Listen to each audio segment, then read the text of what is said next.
NEET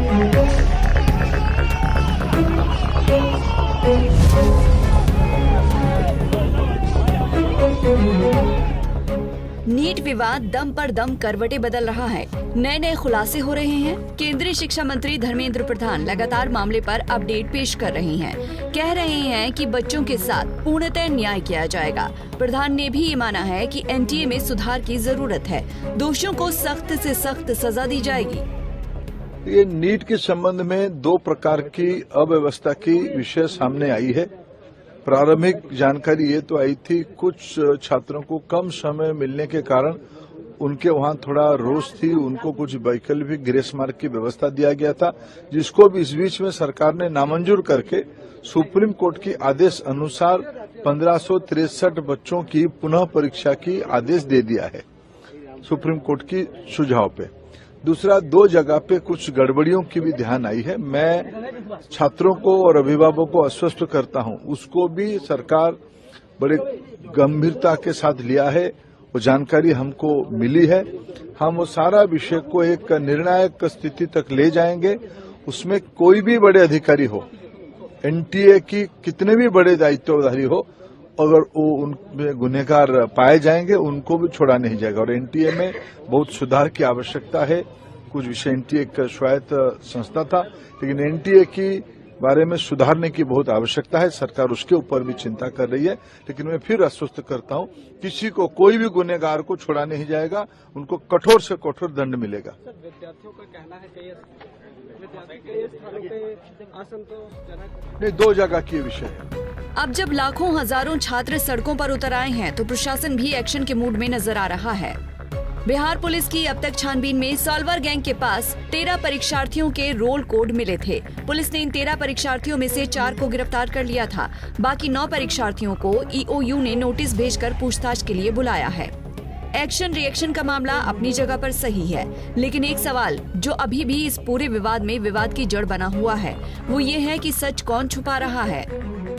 यहाँ पर थोड़ी क्रोनोलॉजी समझने की कोशिश कीजिए कि पहले एनटीए के अधिकारी कहते रहे कि ग्रेस नंबर देने में कोई चूक नहीं हुई, लेकिन फिर वही एनटीए सुप्रीम कोर्ट में जाकर कहता है कि ग्रेस नंबर से शंका बढ़ी है, इसीलिए ग्रेस नंबर पाने वालों को दोबारा 23 जून को परीक्षा देनी होगी या फिर बिना ग्रेस नंबर से उनका स्कोर कार्ड जारी होगा। एनटीए कहता है कि सिर्फ 6 सेंटर पर चूक हुई और कहीं कोई गड़बड़ी नहीं हुई, लेकिन बिहार और गुजरात में पेपर लीक और परीक्षा में नकल कराने के आरोप लगते हैं। इससे ये साबित होता है कि नीट विवाद में शक की सुइयां ज्यादा गहरी हैं। बेचैनी छात्रों से लेकर स्टूडेंट यूनियन तक को खूब है। पूरे केस में वामपंथी विचारधारा के लिए प्रख्यात जेएनयू स्टूडेंट यूनियन की भी एंट्री हो गई है। सुनिए कि मामले पर प्रेस कॉन्फ्रेंस कर जेएनयू के बौद्धिक क्या कह रही हैं। मौजूदा सरकार है, एनटीए को सराखों पर रखी है और कोई कार्रवाई नहीं करती है उस पर। आप देखे होंगे इसी केस में कि जिस एनटीए के जरिए स्कैम होता है, जिस एनटीए ग्रेस मार्क जैसा फर्जी चीज लेकर आता है और बिना किसी फार्मूला के, बिना किसी चीज के वो लेकर आता है ग्रेस मार्क्स को, और जब वो कोर्ट में जाता है तो जो एनटीए के प्रमुख हैं, एनटीए के चेयरपर्सन, उन्हीं को जिम्मेदारी दी जाती है उसके जांच करने की। मतलब जो गुनहगार है, जो कातिल है, उसी को जिम्मा दिया गया है कि जज बनने का। वही जज करेगा, वही फैसला करेगा। तो ये चीज़ हमारे सामने आई। हम लोग पिछले 4 जून को जब रिज़ल्ट आए थे, उससे पहले ही रिज़ल्ट में क्या दिक्कतें आई हैं ये सामने आने लगा था। पहला दिक्कत तो तब आया जब स्टूडेंट्स ने ये बताया कि फ़िज़िक्स का एक सवाल जो पेपर में नीट के एग्ज़ाम में आया था, वो सवाल गलत था।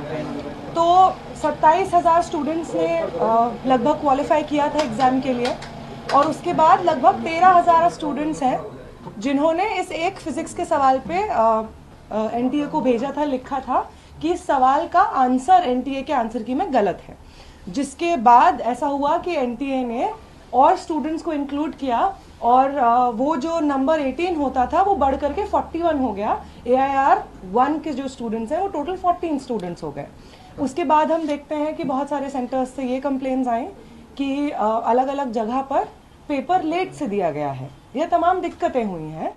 और एनटीए जैसी संस्था जिस पे लगातार एग्जाम पे सवाल उठ रहा है, जो भी एग्जाम एनटीए आयोजित कर रही है 99% एग्जाम फेल जा रहा है, करप्ट जा रहा है, तो ऐसी संस्था को बने रहने का कोई राइट नहीं है, कोई अधिकार नहीं है। सरकार को भी कोई अधिकार नहीं कि ऐसी संस्था को डिफेंड करे, और इसीलिए हम लोग आज ये बात कह रहे हैं और आने वाले 19-20 तारीख को भी ये बात कहते हुए पूरे देश में हम लोग प्रतिवाद करेंगे। पूरे स्टूडेंट में हम लोग जाएंगे, रीनीट, scrap NTA, save education campaign हम पूरे देश में चलाएंगे। नीट विवाद में ताज़ा अपडेट ये है कि नीट यूजी ने री एग्जाम को लेकर एक बहुत ही महत्वपूर्ण सूचना जारी की है।